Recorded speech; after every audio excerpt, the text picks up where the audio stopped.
Right. So it's all right. Let's get started. So my name is Andy. I'll be your host for tonight. I'd like to welcome everyone to our first workshop event where we'll be exploring the problem space from a product management perspective. Now, this is the first type of event we've had that's more of like a workshop style event. So there will be interactive activities as well as a speaker presentation. So I hope you're as excited as we are to host this event. And to also make this more interactive, we hope we encourage everyone to turn on their cameras, especially during the interactive activity later on. But the session will be recorded as you heard the recording notification. So if you're uncomfortable with being recorded, you don't have to do so. Um, Before we begin though, we'd like to acknowledge that UBC PMC is based at the University of British Columbia, and we are gathered today on the traditional, ancestral, and unceded territory of the Musqueam First Nation people. If you'd like to learn more about the native land, please visit nativeland.ca, and we will be sending this link in the chat box below.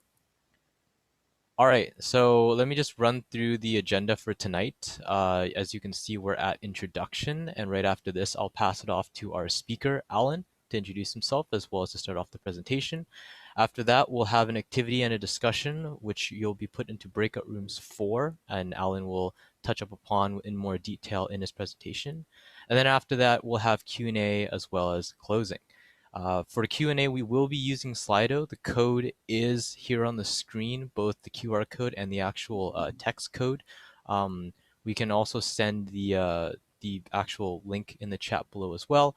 And we'd encourage you to have to post any questions that you have there throughout the event and not in the actual Zoom chat. So without further ado, I'll pass it now off to Alan to introduce himself and start the presentation.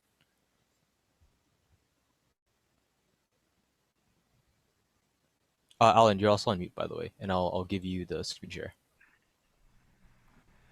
Great. Thanks for inviting me. I'm gonna turn on screen sharing and hope everybody can see what's on the slides. I'm happy to be here. Happy to have the opportunity to interact with students. This is it's fun for me. Most of my work is with businesses, and it's great to work with people who are earlier in their careers. And I love learning. I'm a lifelong learner, and I'd like to share some things that I've learned in my own career. Just some housekeeping before we get started. Because this is an online event, I don't get to see you, and that's it's hard for me this way. So if you can, please use the controls at the bottom of your screen to add reactions. In particular, a thumbs up or a thumbs down, so that I know, like, there'll be some polls later on, and questions and answers. So if you can respond when I ask a question by using the reactions, yes or no, and the chat window to share the there'll be a couple of polls where I'll ask you to type in A, B, C, or D, and you can just type in the letter of the response, and that way I can see what you are saying. So from here, and just want to get the view here so I can see what you're seeing, because I just lost my chat window.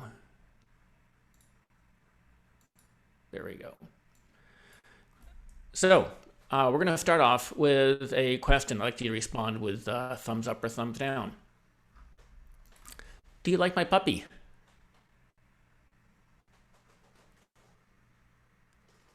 Thumbs up for a yes, thumbs down for a no. And I'm not seeing any of the reactions because I'm not seeing the shared screen. How do I see? Sorry about this, but is there a way I can see the shared screen? Because that video just disappeared.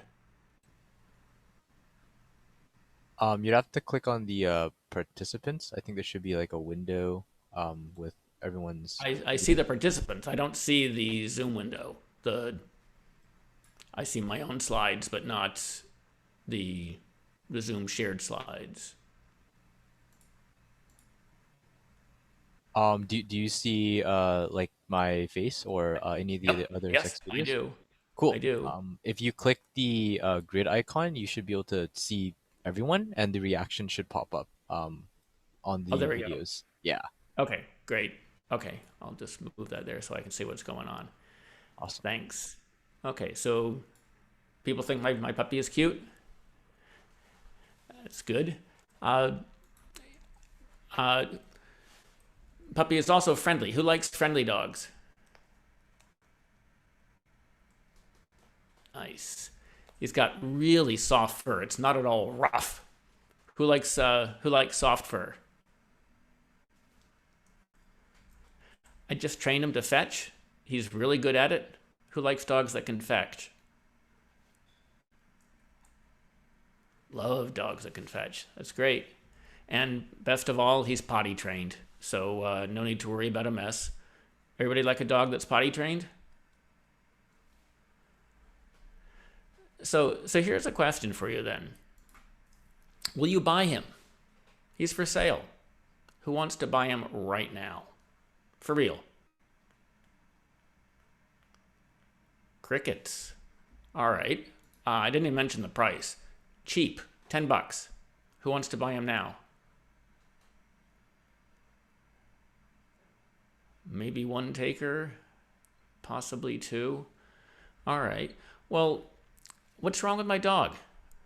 I don't actually, here's a confession. I don't really have a dog. This is just a prototype. I call him my minimum viable puppy. And I'd like to get some feedback from you. What is keeping you from wanting to buy my dog? You all said he was cute and all that, but what's the matter with the dog? Can you type some responses in the chat window, please?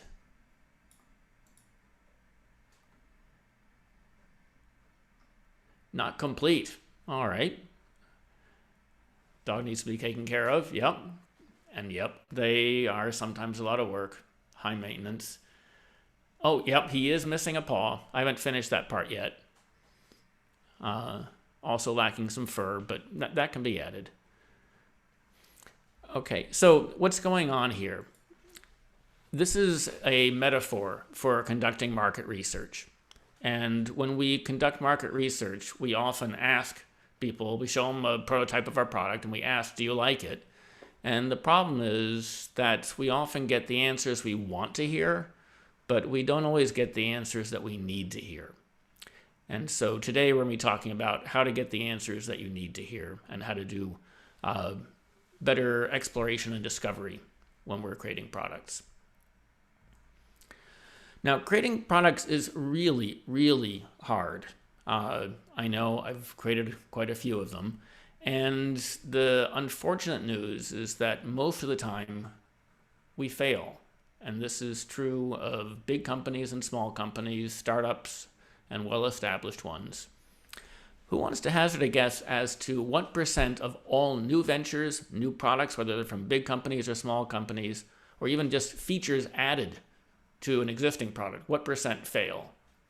We got a 90%, 90%, 90, 95. These are good guesses. Well, the 70 is a nice accurate one. 73.5. Like it. So the challenge here is that it is hard to succeed, and there are different ways of measuring what success or failure is. Because a lot of companies that start don't even get to create a product. Does that mean the product failed? Different definitions. But regardless of what method of measurement you use, the answer is typically over 80%, somewhere above 90, somewhere 95. So you're all right here. At least 90% of them fail. And Amazon has had failures, Google has had failures, Apple has had failures, and being big and successful is no guarantee that you'll succeed the next time.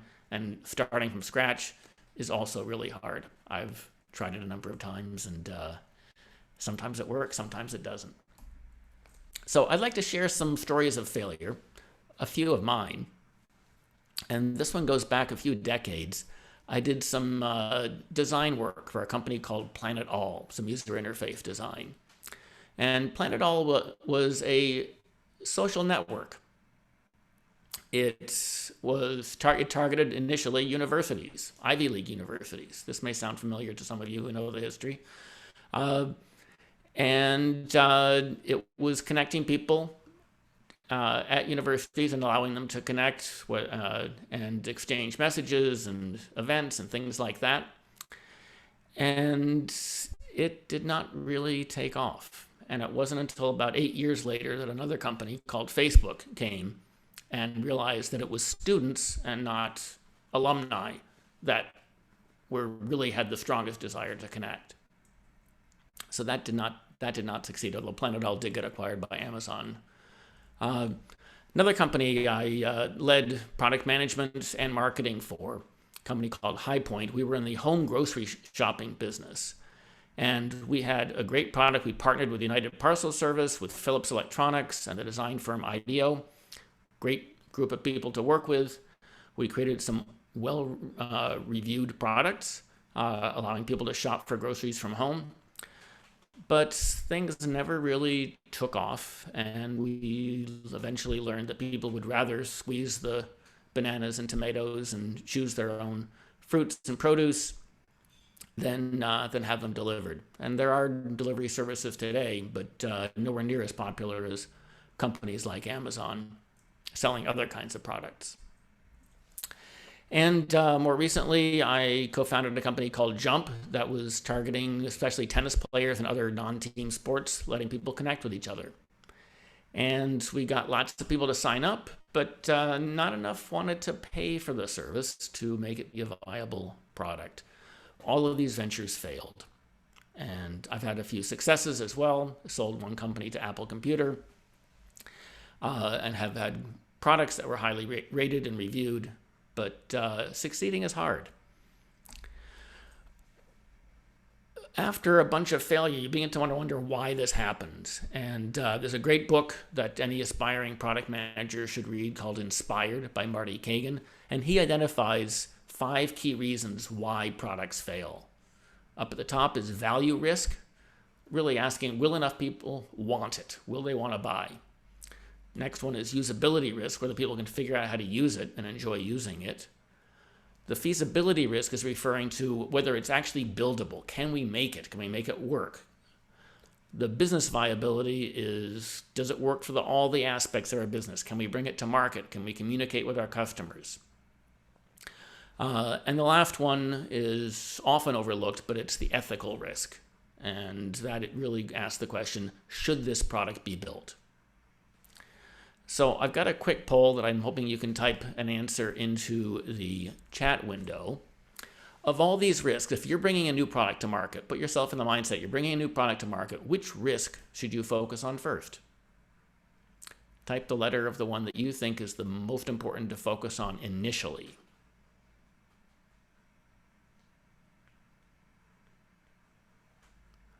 Got a bunch of A's here, and an E, an AA.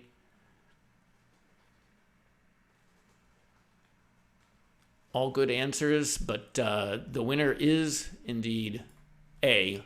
And by a wide margin, value risk is the greatest risk. Whether customers are going to want it, whether enough customers are going to want it and want to pay for it and want to pay enough for it is really the biggest risk. And this aligns with my own personal experience and with dozens of companies that I've had the opportunity to work with. This by far is the most common source of failure. And in looking at this more closely, what I've discovered is that there are really 2 kinds of value risk. One is the risk about the opportunity. Will enough people care enough that they will pay for a solution, any solution? And the other aspect is the value of your particular solution. Will enough people want to pay for your solution versus a competitor's solution? Both are important, and we've got another quick poll here. Which one do you focus on first if you're bringing a new product to market? Please type into the chat. And we've got some more A's, some more A's, some more A's. All good to see. And the answer is that by a wide margin, opportunity value matters the most. If there aren't enough people who care enough about the solving that particular problem or addressing that opportunity, the solution matters less. And the United Kingdom Design Council developed a model around this that I'd like to share with you here. And it looks at both opportunities and solutions. We'll look first at opportunities. And it says when you're creating or designing a new product, first start by discovering the opportunity. So we're going to look at multiple opportunities to work on and explore them, discover them, gain insight around them. And then after getting the information we need, we're going to converge around choosing a particular well-defined opportunity to target. When we do that, we can then move to the next stage, design, where we're not going to design just one solution. We're going to design multiple solutions to that same well-defined problem, that well-defined opportunity. Explore how well those different designs work. Discover the benefits and drawbacks of different designs, and then converge to actually work on delivering a complete solution. It's a nice model. One way of looking at this is that the opportunity diamond is about solving the right problem, and the solution diagram is about solving the problem the right way. So here's where exploration fits in. It's on the left side of each of the diamonds, where we're discovering various opportunities, discovering all the attributes and opportunities, and then again, after we've defined our opportunity, in exploring different solutions. Today we're going to focus on the left side, on the opportunity side, and look at discovery. But a quick word about solutions. Solutions are so tempting. I don't know about you, but I'm the kind of person who has product ideas at least one a week. Hey, somebody ought to do this. And they're exciting, they're fun to think about. It's a great design exercise, but there is a danger in leaping to the solution before we've had a chance to fully understand the opportunity. And the reason for this is that there are no good product designs for bad market opportunities. Well, you can create a good design, but it isn't good enough to attract people unless the opportunity is there. I've made this mistake multiple times, and one of the reasons why I'm here is to help you each avoid having a similar experience. So if you want to discover the best opportunities, I recommend not starting with your assumed solution. We haven't yet understood the problem. So this raises the question, what makes a particular opportunity valuable? How do you know a good opportunity when you see it? How do you know a problem that's worth solving? Here are some possible answers. And I'd like you to think, we don't need to type out all these words here, but I'd like you to think to yourselves it doesn't have to be one of these things, but what makes an opportunity valuable? What makes an opportunity worth pursuing and developing a solution for? After thinking about this a lot and focusing on a number of these things along the way, not all of them working, the conclusion I've come to surprised me, and maybe it will surprise you. But the thing that makes an opportunity valuable is customers. Now, this may seem backwards or simplistic, but the fact is that if enough customers care enough about having any solution, then it's a valuable opportunity. And if there aren't enough customers who care, or they don't care enough about having a solution, then the opportunity is not valuable. It's not worth pursuing. And what's nice about this definition is that it means that to minimize our value risk and to maximize our chances of success, we need to discover and be able to measure our customers' perception of value. Now, what does that mean? Discovering and measuring customer perception of value. How do we do that if we don't have a product? Well, the great thing is that to discover a great opportunity, we don't actually need a solution. We don't need to build it. In fact, we don't even need to know or to have any idea of how to solve it. In fact, in many ways, it's better if we don't have an idea of how to solve it. Perhaps surprising, but it can save a lot of time and effort in building prototypes and mock-ups and actual real working versions of a solution if you can discover whether it's a good opportunity or not without even needing a product idea. So let's dive into this. The reason this is true is that the customer is always right about what they value, about what they care about. Customers' own values are what drive their perception of what products are valuable.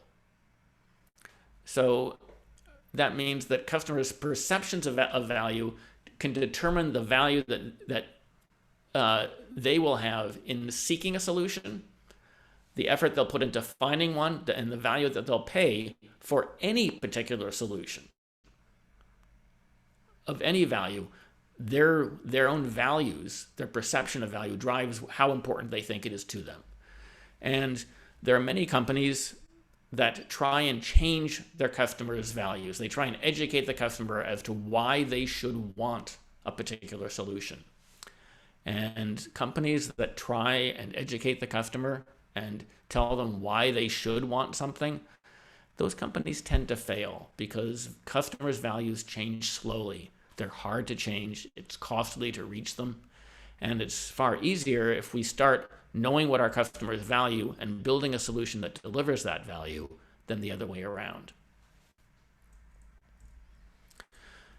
So this means that successful product discovery needs to start with customer discovery, because customers are where value is. The value of a product is in the customer. It's not in the actual product itself. So to do effective discovery, we need to find a way to figure out what is driving our customers' decision-making around this particular opportunity, and more importantly, to discover the actual values that they have that dictate what decisions they'll make in a particular context to solve a particular problem. How do they choose what products to buy and which ones not to buy?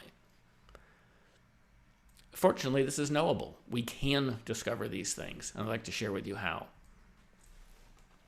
So in order to figure out what a customer's values are, we need to first define them. And my definition here is that customer values are what people care about in a particular context. And in the context of buying products, values are the why that makes them buy. This is why you choose a particular brand of phone, a particular car, a particular cup of coffee. And there are all kinds of reasons why people buy. And they can be preferences, they can be criteria, they can be aspirations, they can be fears. All kinds of things go into choosing. I'm calling all of those things that affect how you choose one particular product, I'm calling those customer values. You may have heard of gains and pains. Gains are the things that attract you to a particular product. Pains are things that you have in the status quo that you might be buying a product in order to get rid of. But in addition to that, there's also two other types of values, ones that I call refrain and remain. Refrain are things that might keep you from buying a particular product, even if it otherwise were perfect for you. Oh, I would buy that, but it's the wrong color, it doesn't fit, it's too expensive. And then there are also values that are about your status quo. Why, even though a product is particularly tempting, yes, I want it, I can afford it, but if I buy that, then I have to give up something that I currently have that I don't find in the new product. So when we're looking for customer values, these are all the types that we want to make sure that we're exploring. Let's get some more examples of what we mean by customer perception of value. If you look at popular products of different kinds, they all focus on delivering their target customers' top values, the things that are most important to them within that opportunity. Peloton is about getting fit and having community. Pampers is about staying drier and parents sleeping longer. And LinkedIn helps people look good to their coworkers and potential employers and helps them find their next job. These are just my names for what their values are. The companies themselves have their own definitions, but every leading product has just a few top values that really drive the value of that product. And this is true because most customers' decisions are driven by their top 1 to 3 values in that particular opportunity space. Volvo is known for safety. Prius is known for economy and being a green solution. BMW is known for performance. Some might say status as well. But it's not thousands of values that actually come to the actual why buy this one versus the other, a competing product. It's typically only 2 or 3 reasons that drive our decisions. And that's a great thing, because if we can discover what those top 3 are, then we can build solutions that deliver those values. We don't have to deliver all the value. We can focus on the ones that are most important. It makes our problem a whole lot easier to solve. Let's take an example of a simple basic product like shampoo, here called basic shampoo. Now, what does shampoo do? It washes your hair. But if you take that same basic product and instead change it so it delivers particular specific values in addition to cleaning hair, we can now target it at different customers who care more about different aspects of that shampoo. And every single one of these is more expensive per ounce than basic shampoo. And it's more valuable because people who care about these things are willing to pay more for those particular solutions. Now, that may be a larger or smaller market for some of these, but this is how products differentiate themselves, by focusing on values of their customers. People who have different values will react differently to the exact same product or experience. So a given product is not either absolutely good or absolutely bad. It's good for this kind of person and maybe not so good for another kind of person, and maybe just horrifying to others. Different values, different product value. Which leads to a definition of a market segment that I think is more effective than the traditional definition. Market segments are typically defined by demographics: what age, what gender, where do they live, what kind of work or play do they do. Those are handy because they're easy to find people by those characteristics, those demographics.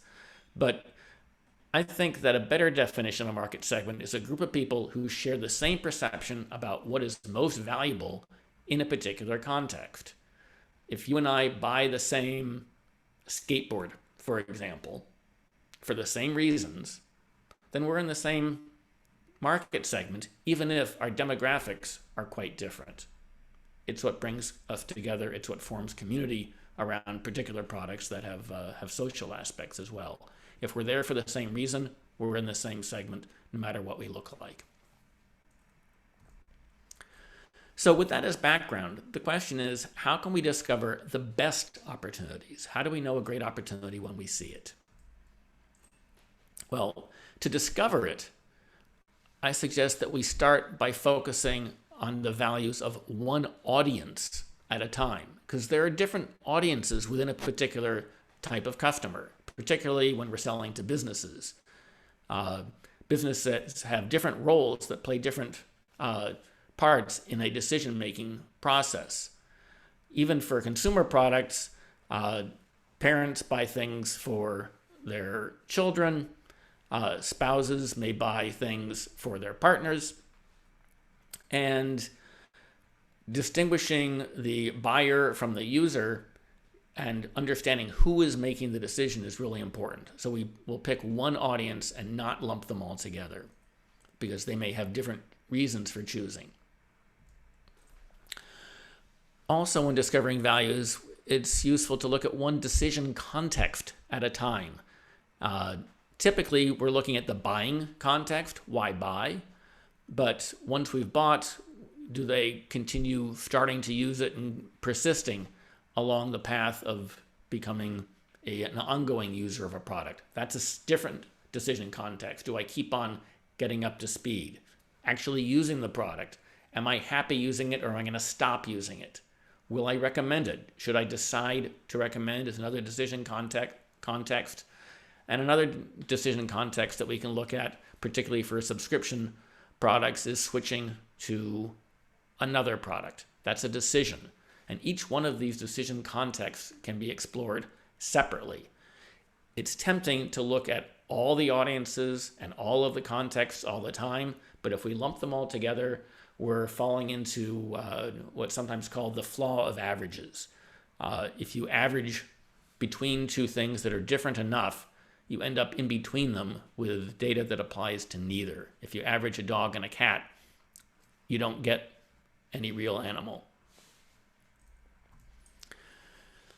So when we're figuring out how to research a particular audience in a particular context, we need to choose what kind of research we're doing. And one way of categorizing research is by calling them generative research and evaluative research.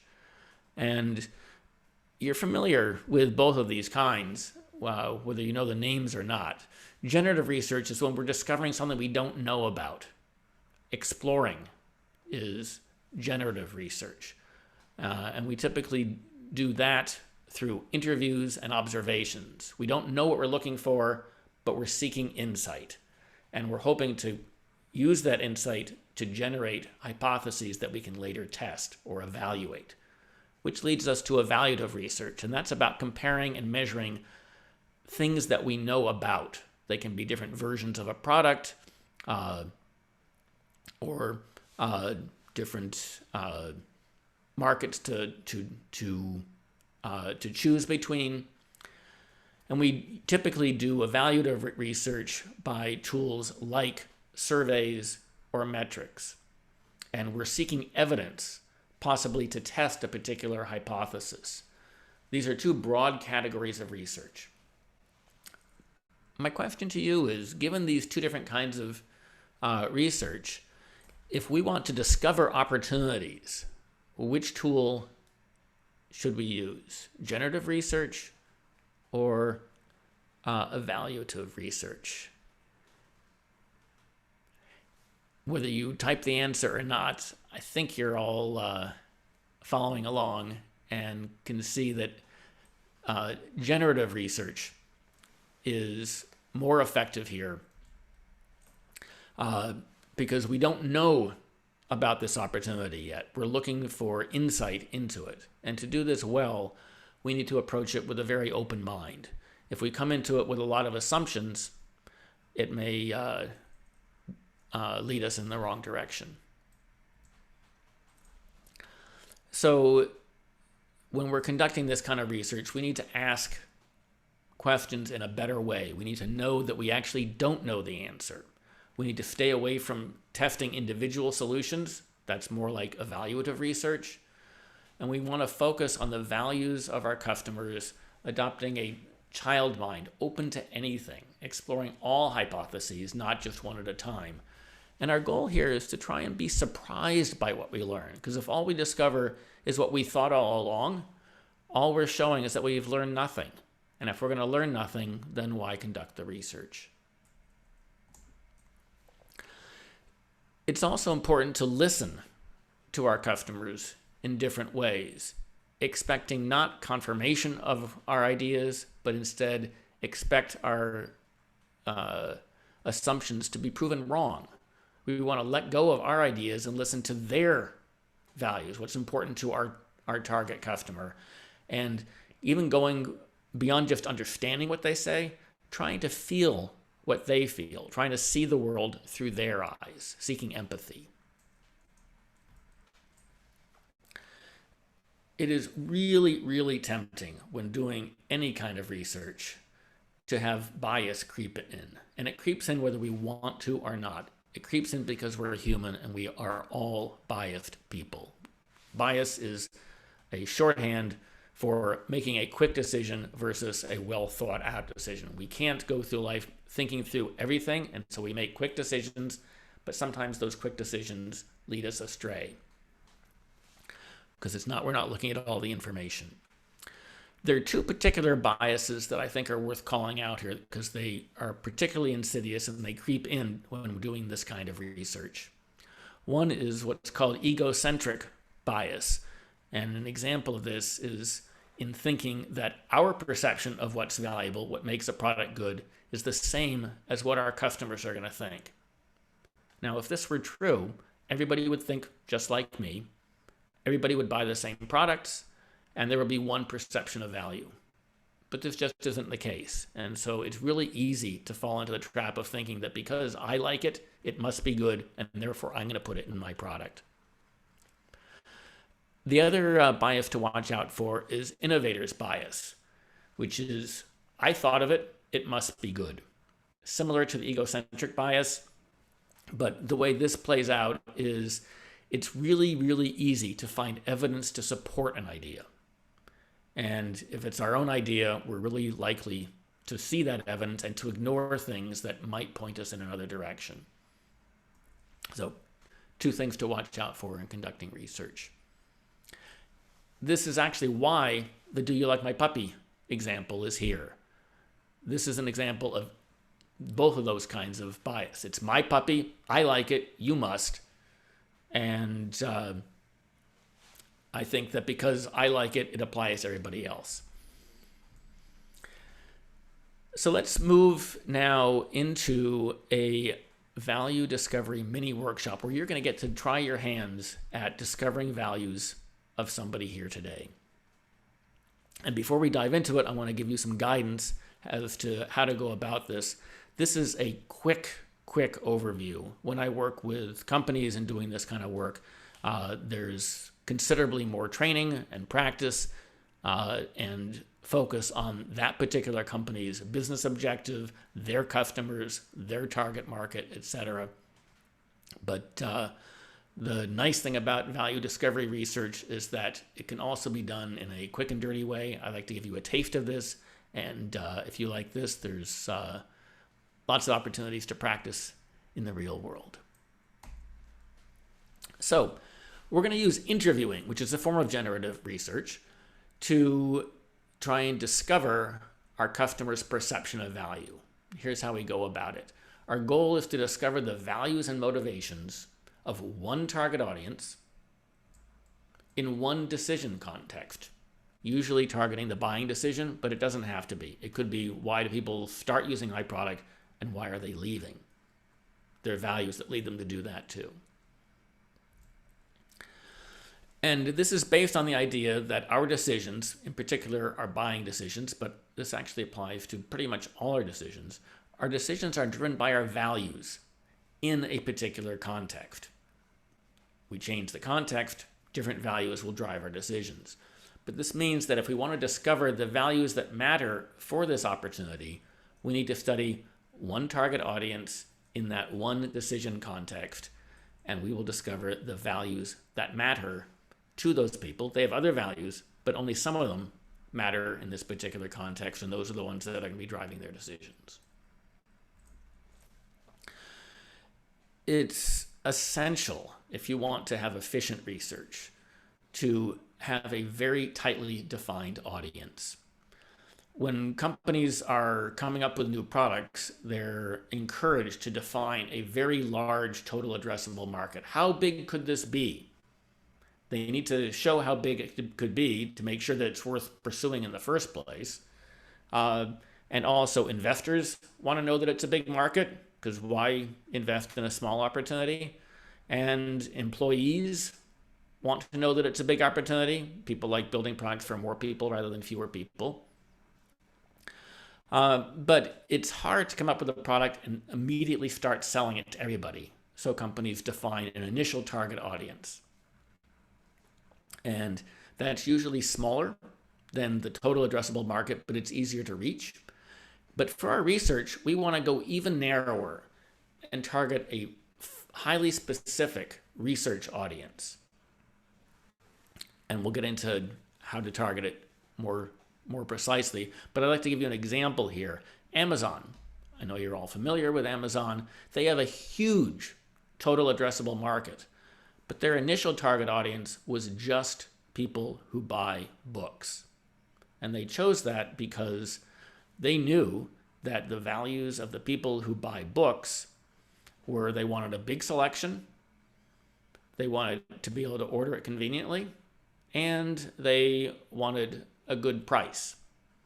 And so by addressing just those values, they were able to build a beachhead with books and then expand into other products.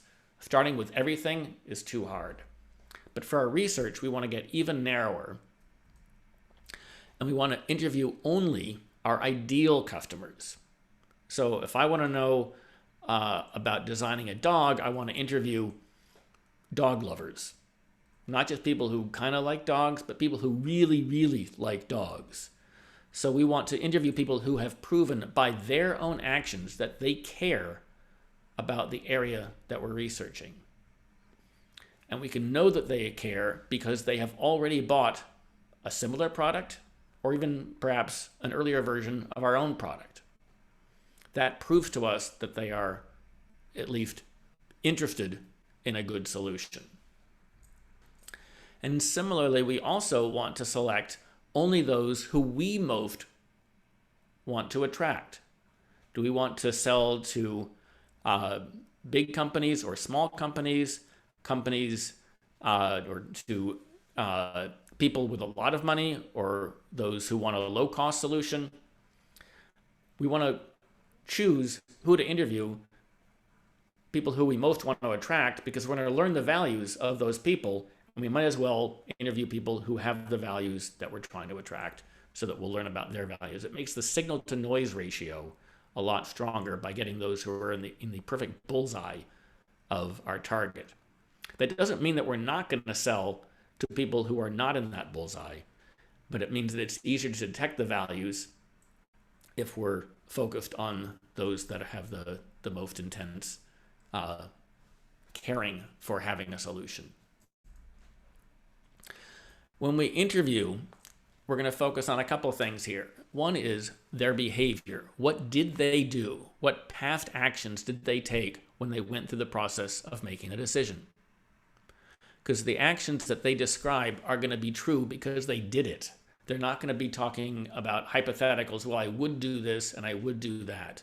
Because I don't know about you, but when I say tomorrow I'll go to the gym, it might be true. It might not be true. So we want to know truthfully from our interviewees, what did they do that led them towards making that decision? Did they encounter a problem that led them to say, oh, I need to have a solution? Did they see something that made them want a product like that? Did they research alternatives? Did they ask their friends? Did they do online exploration? Did they narrow their choice to a few? So they went through, everybody who buys something goes through some process towards making a decision. It could be a quick one, it could be a long evaluative process, but we want them to describe what they did. Then, after they've said what they did, we want to ask them separately about their thinking at each step along the way that led them to that choice. Because their thinking, what they thought at that time, is a reflection of their values. And we know that they're not going to make things up because their explanation of what they were thinking is anchored in the actual reality that they just told us, that through the steps that they went through. This is not hypothetical. Oh, this is what I would do if I were solving this problem. These are the people who did make a decision, and they're telling us what they thought each step along the way. And as they're answering this, we want to listen for the values and their motivations that drove their decision, because those will be reflected both in their behavior and in their thinking. There's some questions that we don't want to ask because they may pollute the data that we collect in our research. One is all questions of the type yes, no, or A, B, C, or D type of questions. Questions like I asked in the poll, where there's a fixed set of answers and we know it's one of the above, and there is not any it depends, maybe, etc. Here we want to know, we want an answer in their own words. We don't want to limit their explanation. Maybe it's sometimes B and sometimes C and sometimes none of the above. We also want to avoid what are sometimes called double barrel questions, where we ask two questions at once. If we ask two questions at once, typically the person who's being interviewed will answer only one of them and the other question gets lost. We might as well ask them separately. And a flavor of that is to ask a question and then immediately tell what you think and say, is it this? Is this the answer? Here we're leading the witness, and that's a leading question, and we want to avoid that. We also want to avoid hypothetical questions. What would you do? There's nothing wrong with hypothetical questions, but hypothetical questions end up with hypothetical answers, and they're not necessarily true. They're what the person thinks they might do, but not what they actually did do. So we're not sure that we're going to get to their actual values. We don't want to ask questions about our own product or idea, because now we're inserting bias, our own opinions, into the equation. We're here to measure our customer, not to measure their reaction to our product or to our idea. And here's a weird one. We don't want to ask why. Why did you buy this? Now, the entire purpose of this interviewing, of this research, is to discover why. But that word, why, for some reason is particularly toxic to discovering the actual answer. Some people don't know why, and it's only in describing their behavior and their thinking that we can hear the why. Some people are inarticulate about answering that why question, and some people get defensive and don't feel comfortable saying why because they think you're challenging. Why did you do that?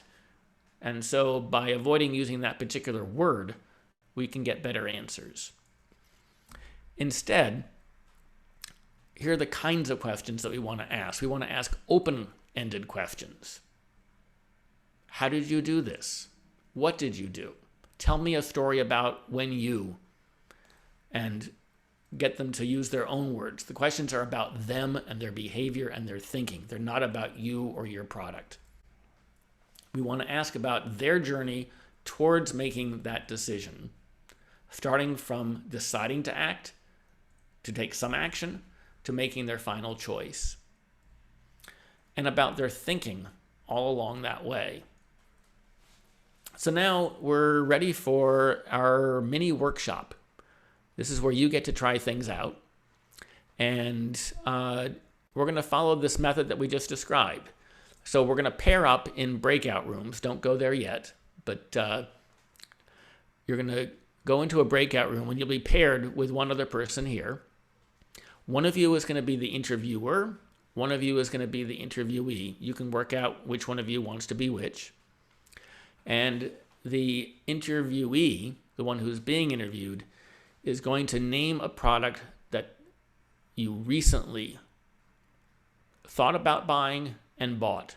It can be an inexpensive product, it can be an expensive product, but one that you put some thought into choosing what to buy. It doesn't really matter what kind of product it is. It could be a product, it could be a service, but something that you spent money on. The next step is to describe, for the interviewer to ask them to describe their buying actions in detail, from the spark of, oh, I decided I wanted to do something about this, to the point where they actually bought. And we're asking only about the past reality, things that they actually did, not the present, not how they're currently using the product, but how they will be using it. Then we get to ask about their thinking at each step along that buying journey that they described. We're going back to that same process from the beginning. What were you thinking when you first experienced that desire to buy some solution? And then we learn what led them along the way. While the interviewee is talking, the interviewer is listening carefully and listening in particular to hear things that you might think of as values or motivations, their aspirations, their fears, their criteria, what sparked their search for a solution, what led them to narrow that set of choices, what led them to choose their final choice, and in what ways was it different from their next to final one. Our goal, again, is to hear their values, identify them, and seek to feel the way they felt with empathy. Before we head into the breakout rooms, any questions about this process? The breakouts are not recorded. This is not a test. It's a chance to exercise your interviewing skills. And the thing that I've learned from doing this a number of times, it's actually kind of fun. People love being interviewed, and people love hearing about the thinking of other people's decision making. So let's move into the breakout rooms. We're going to have about 6 minutes to go through this, so go quickly. There'll be a timer that goes off in 5 minutes, so you'll have a 1-minute warning before it's time to head back. And we're almost done with the sessions. When we come back, I'd like to hear from some of you how the interviews went and what you learned from your interviewee. We ready to go into the breakout rooms? People are coming back. I'd like to hear from some of you how that went. What did you learn from your interview? If you can share with us, what the product was that your interviewee bought. So this is a question for the interviewers. What did they buy? And what did you learn about their values, their motivations in making this decision? If someone can choose to go first, you can use the controls to raise your hand, and then one of the moderators will select you when you can get unmuted and share with us what you heard and what you learned. Who wants to share? Michelle, go for it. Julio's. So hi Alan, thanks for the fun activity. Hi, Michelle. I was interviewing Ewan. Ewan, yeah. So what I discovered was that Ewan was like a gamer and he's been gaming for quite some time.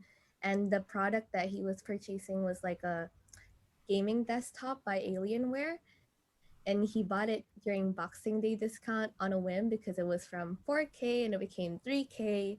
And then he wasn't actually looking for like other competitors. I guess he doesn't shop like women, like me. Like if I'm shopping for something, I go like compare everything, like go crazy for the discounts and like make a whole spreadsheet. But Ewan doesn't shop like that. He was like, oh, this is great. I think I'm gonna get it. And then some of the considerations that he had was he really cared about like the GPU.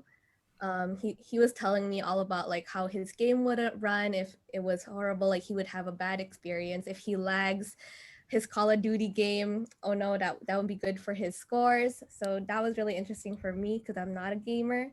But yeah, I think like the questions that you gave were very like insightful for the conversation. It was like fun interviewing him to like understand his pain points as a gamer and like why he eventually made the purchase. So thanks, Alan. Cool. Nice interviewing job. That's good to see. And this is something you've learned in literally five minutes. A typical interview would go for at least a half an hour. I've had them run an hour long, typically an hour long, and at the end, it's often the interviewee that says, "Can we keep on going?" People love talking about themselves. It's kind of fun. Ewan Someone was else.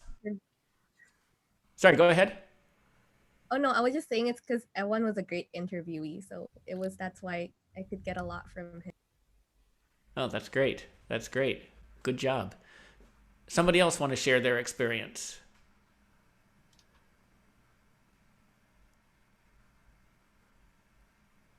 Want to raise a hand?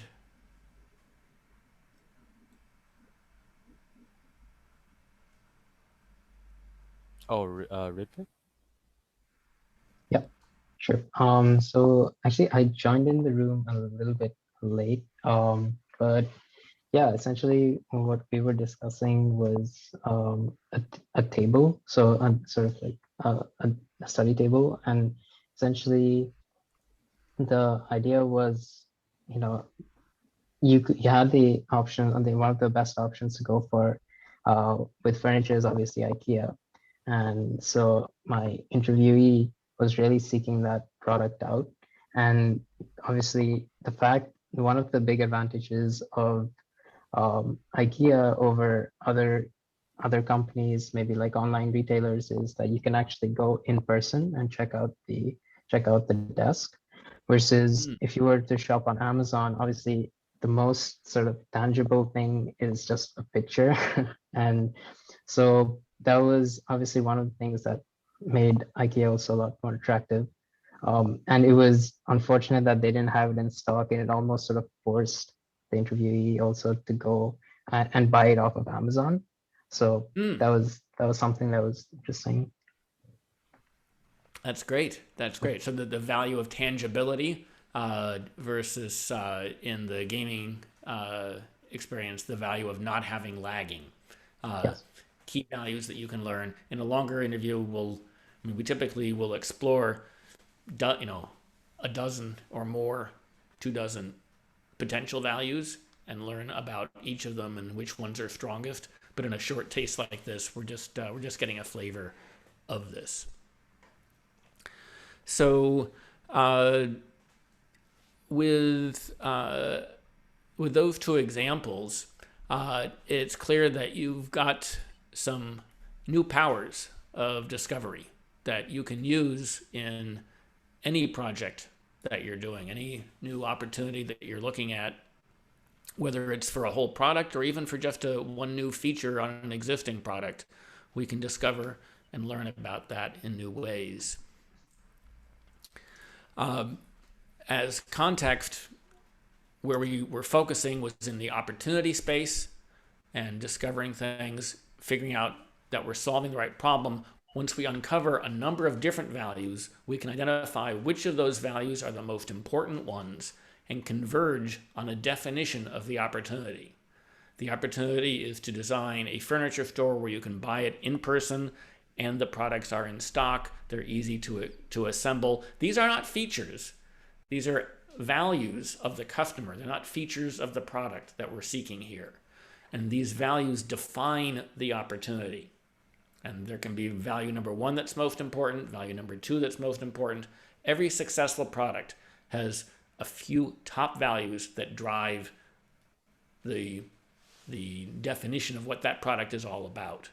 Once we have that, we can then use those values to solve the problem in the right way, designing a solution that has these attributes. And maybe it has some others as well, but we know that these attributes are the most important. We can come up with multiple designs, diverging, and then compare and contrast them with evaluative research to deliver, to choose a winning model and deliver a solution that maps that way. So, as an overview, we can use what we learned for opportunity discovery to find product market fit, where the product is right for the target market. We do that by selecting a target market segment of customers who have shared values. All these customers, and what's interesting here is when we conduct, say, 10 interviews, how common it is if we choose our target audience really narrowly, how common it is that the exact same set of values come up again and again as being the ones that are most strongly driving the decision. You would think that if you that it would be possible to have some people liking this kind of product and some people liking that kind of having different values, completely different. But if we choose our target audience narrowly, we'll end up with a consistent set, and then we can design our product that way. The output of the interviews of customers with those shared values is a set of top values that we can use to develop a value proposition that which enables us to have marketing that promises values. Another word for value proposition is a promise of value. If you buy our product, you will get this particular value from it. And then we can design a product using value-focused innovation to design and deliver a product that actually embodies those values. And when those all fit together, we have product market fit. So thanks so much. I really appreciate the opportunity to chat with you all. If you have questions, comments, concerns, criticism, anything, I'd love to hear from you. And in particular, if there are any questions, now would be a good time.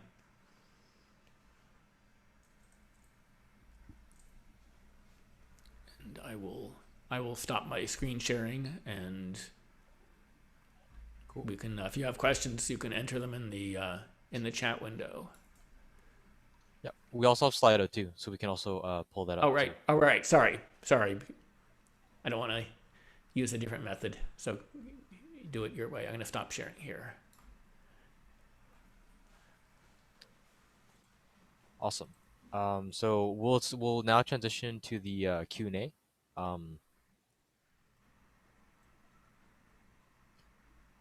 Cool.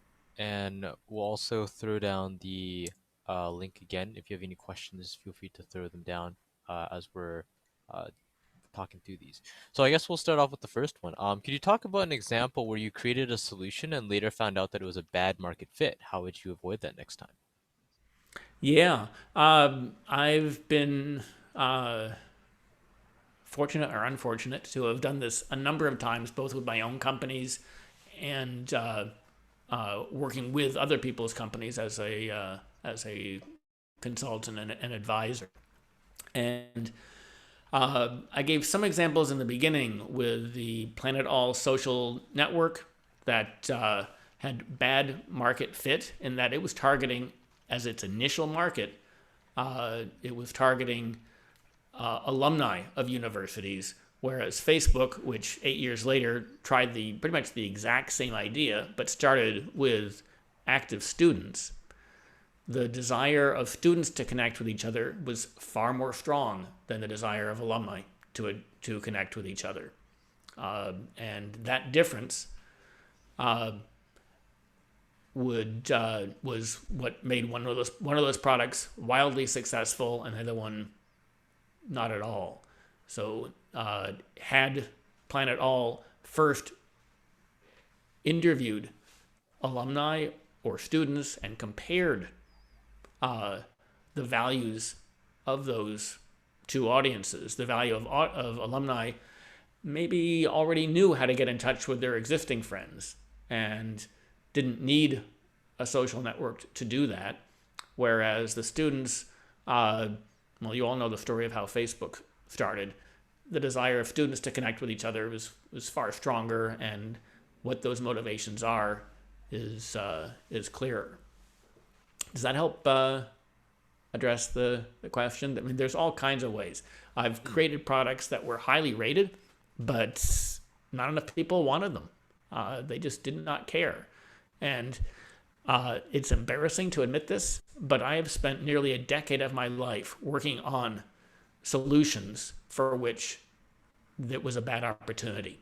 And it is this reason that I want to share this kind of information to help spare each of you the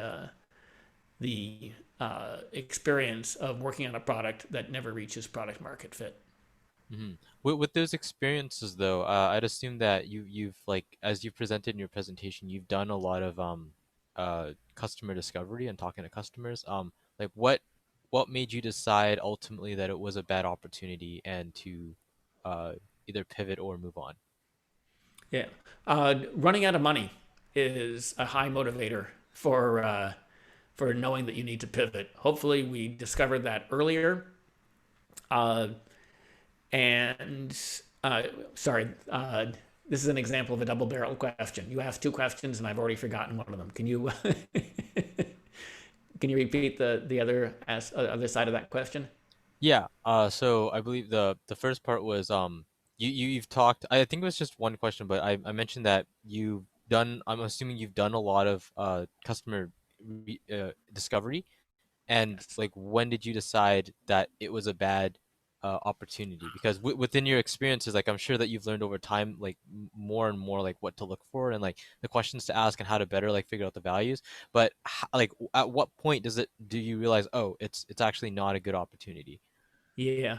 So sadly, I learned about the importance of discovery the hard way by not doing it.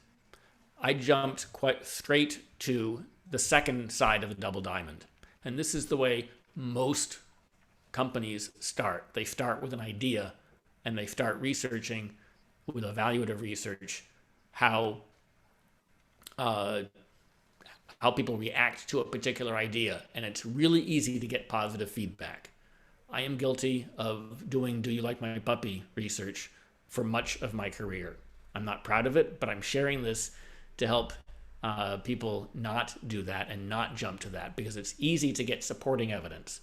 And when we go after supporting evidence, we don't know how much better a slightly different opportunity might be. And so this is a lessons learned in starting with the generative research, focusing on the customers and their values before coming up with the product ideas. That helps avoid it.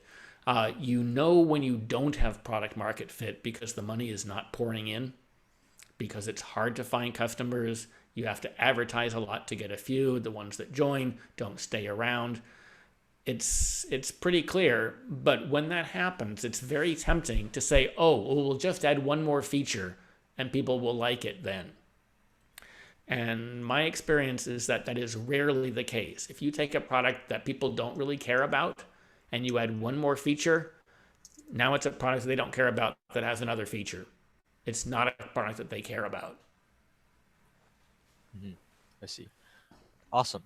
Um, I guess next question. I think a lot of people go into user interviews to seek validation. How do we avoid doing that when we're so engrossed in our ideation?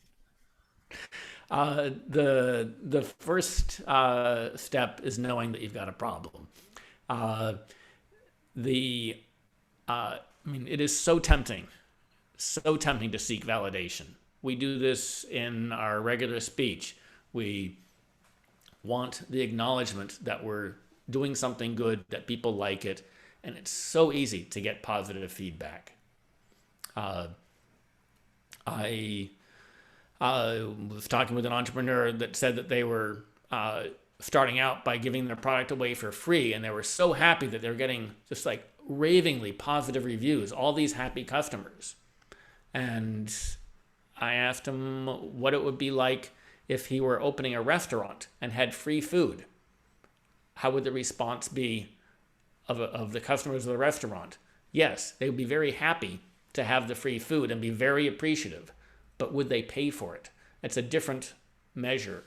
And so we want to avoid getting that kind of positive validation. First step is to just not ask those kinds of questions, not ask the "Do you like my puppy?" type of questions, and uh, instead, as soon as we have an idea, ask the question, what is this idea what is the opportunity that this idea is serving, and focus first on that opportunity before going down to the idea.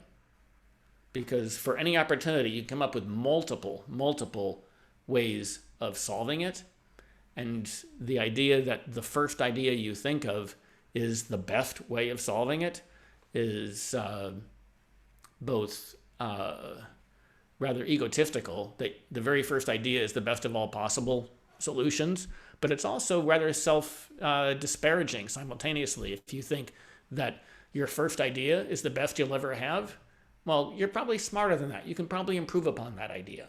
And so come up with multiple uh, product ideas, not just one, but come up with them after you've uh, obtained the information about what would make a good solution in the first place. Hmm. Um, I have a question about this is actually really closely related to the third question that you see on the screen here. Can you give an example of a concrete opportunity that arises from values while listing the values discovered? Um, Before that, I'm curious as to why, like you've mentioned opportunity, and I've heard a lot of like people say find the problem or find the solution. I'm curious as to why your word choice is opportunity, like find the Oh, great. opportunity and not the actual, not a problem. Yes, yes. I almost put in a slide about this. Uh, most product talk focuses on problems, but I think opportunity is a broader word, and it's also, to me, a more positive way of looking at it. Not everything is a problem, and not all products address problems. People buy products for aspirational reasons, for things that they want to achieve, not because they have a problem, but because of a future self that they want to be. And by using the word opportunity, we open the opportunity to discover more opportunities rather than only problem opportunities. Hmm. Awesome. Um, and the I guess I'll start reading these in order. So, how would you do customer discovery without hypothetical questions and without asking why? What are a couple of key specific questions you typically ask? Um, in the pause we had for the breakout room session, I also asked a similar question, but Yes, yeah. yeah, I'll answer that here, and it's a good question. Uh, Hypothetical questions are dangerous because we're asking about the future, and we're not good predictors of the future, and our interviewees are not good predictors of the future. It is unreliable information, and the only thing worse than not having information is having information that's not accurate, because then we think it is, and we're acting as if it is, without the doubt that would come from not having the information in the first place. So it's important to avoid hypothetical questions and ask only about reality of people who have lived that reality. So you wouldn't ask someone who bought a cat why would they buy a dog. You're not going to learn anything useful about dog buyers. And to ask about why without using the word, there's all kinds of ways to do this, and we do this because it's asking why can often lead to just a single answer. I did it because it was the cheapest. Well, now the conversation's over and there's no more insight to be gained. Whereas if you ask, what are some of the factors that you looked at? What led you to? What did you consider? How did you know a good one when you saw it?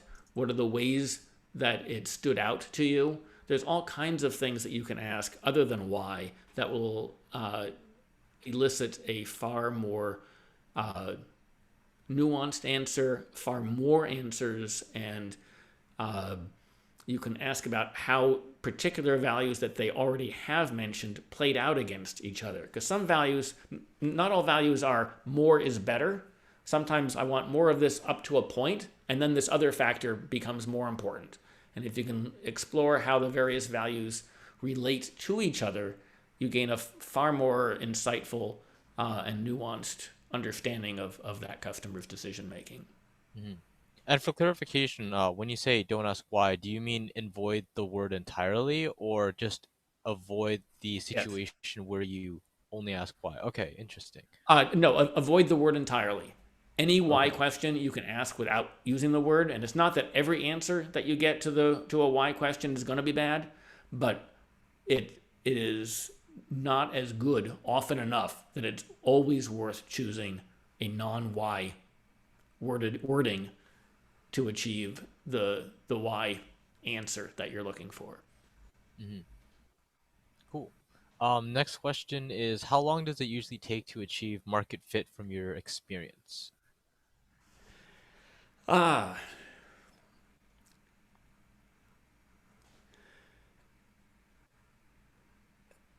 I'll answer that in a well, by first saying that once you have a product that does not have product market fit. Adding a new feature to fix it rarely works. It typically requires a significant pivot to a different value proposition. So not changing the features, but actually changing the value proposition, serving different values to achieve that. In terms of amount of time, it can happen instantaneously if you have the values right.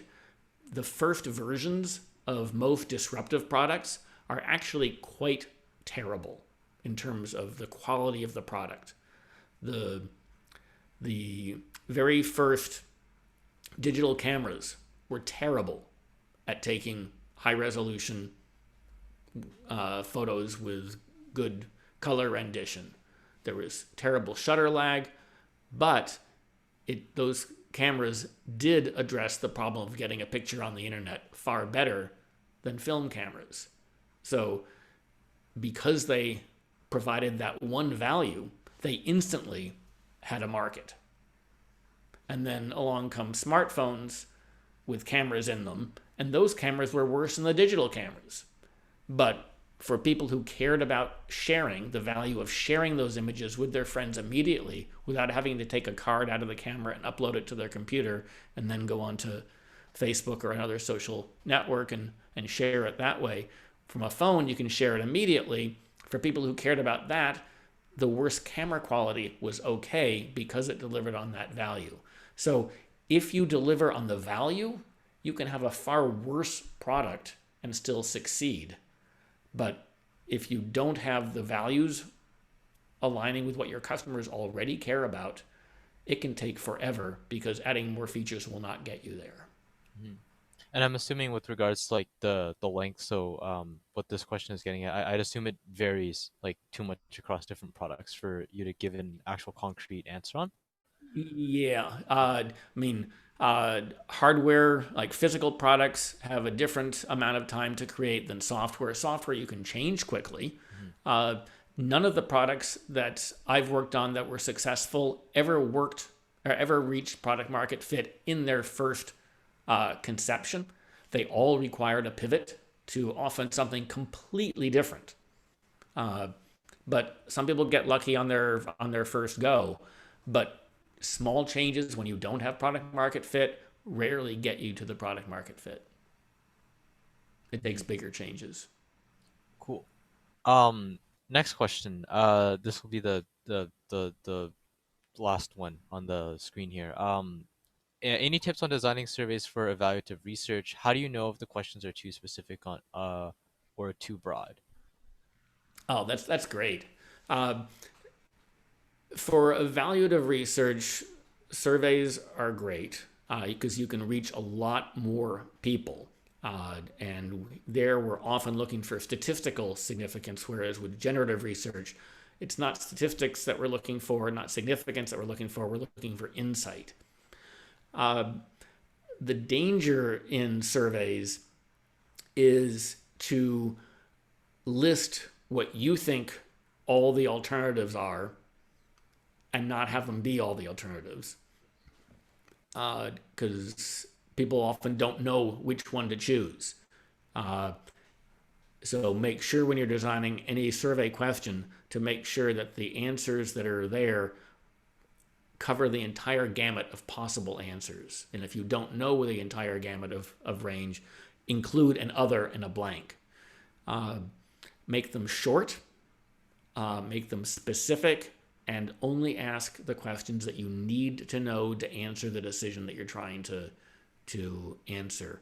Some surveys can be one question surveys, and those can be the best. If you have access to your target market, pop up one question, why are you, are you here to buy or are you just looking?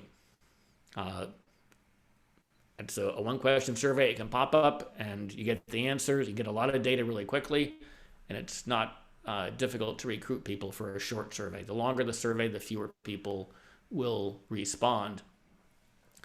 But a good way to test a survey is to give it to a friend who is like the target audience that you're after and ask them to complete it and to share with you what they were thinking along the way and whether it was easy to answer, whether the options listed fit their own perception.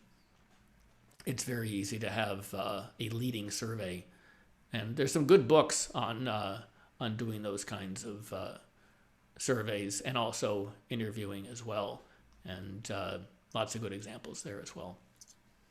Cool. And I guess we'll do the last question for I think I glossed the last question for this Q&A session, then we'll wrap up.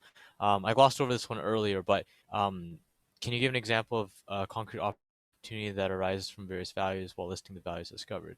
And I guess another way to rephrase this one is, so you've figured out a couple of values. How would you create an opportunity out of that? Sure.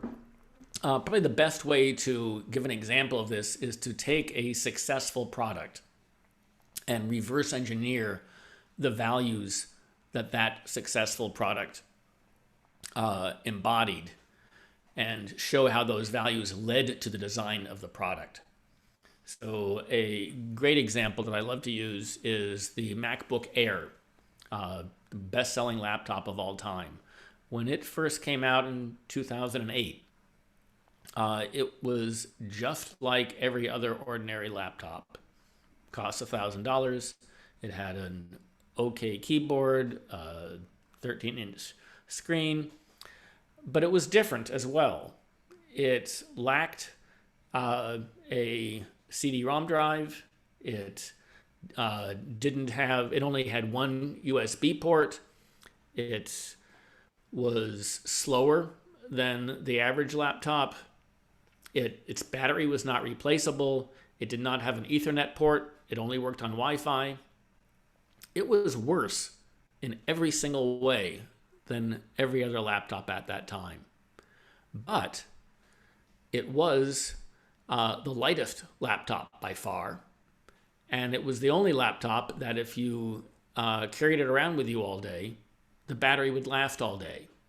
So if the values that you had as a laptop buyer were a laptop that you could carry around all day and wouldn't feel like you're carrying a brick, and it wouldn't turn into a brick when the battery wore out, if those were your values, that product was the only game in town. And in fact, the MacBook Air was designed to satisfy those values. They took out all the other features that were not delivering those values so they could excel in those dimensions. They charged 80% more, $1,800, 80% more than the standard $1,000 laptop, and it became the best-selling laptop of all time. So by focusing on the values of the customers, it served its target audience really well.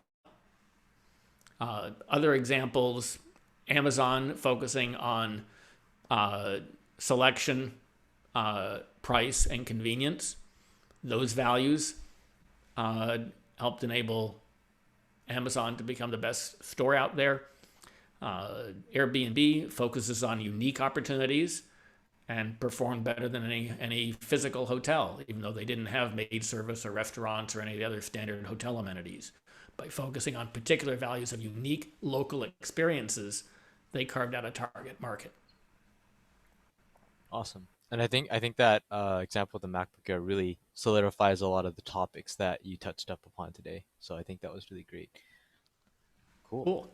I'll now pass it off to Ratchet to wrap up the rest of our event. Great, and thank you for the opportunity. Thanks so much, Alan. That was a really cool exercise and presentation. So thanks for taking out the time and joining, and thanks everyone for joining. I know it's a busy time of year. Everyone is busy with midterms, there are festivals going on. So thank you all for taking out the time to learn a little bit about exploring the problem space. And before we kind of conclude, I also wanted to give a quick, since you've stuck around so long, just wanted to give a quick brief overview of what we're planning to do the rest of the semester. So as you know, our club is focused on building out a product management community at UBC, a space where all of us can get together and learn more about PM. We do this through three main ways. One of them is the workshops slash speaker events that you just saw. The second way is through our Slack community. And we're also planning to host, and this is really a sneak peek for all of you, because we haven't announced this yet, but we are partnering up with UBC BizTech, and we're going to be hosting a product hackathon. So a hackathon that's really focused on, just going through this whole process of, like you did, just discovery on a very short scale and kind of iteratively building out not a fully functional software product, but maybe a prototype.